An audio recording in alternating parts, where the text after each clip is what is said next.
पूजा कशी असते असेच एका ठिकाणी महाराज गौरव महाराजांसारखा एक पोरगा होता.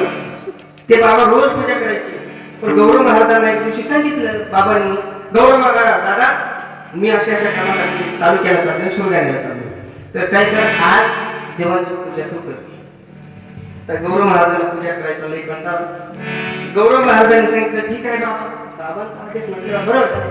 बाबा निघून गेले आणि निघून गेल्याच्या नंतर बघा गौरव महाराजांनी काय केलं, ते सगळे देव जे होते ते एका बकेटमध्ये टाकले, बादलीमध्ये टाकले आणि विहिरीकडे निघाले.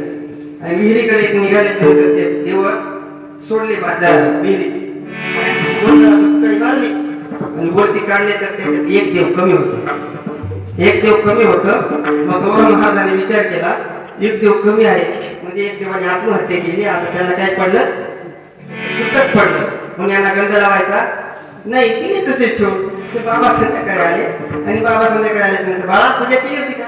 बाबा मी त्यांना आंघोळ घालण्याकरता विहिरीवरती गेलो, पण एका देवाने त्याला काय वाटलं काय माहिती, त्यांनी आत्महत्या केली म्हणून त्यांना सुतक पडलं. तसे याला म्हणतात नित्यजन, त्याला पूजा म्हणतात का. आजकाल आपली पूजा अशी असते.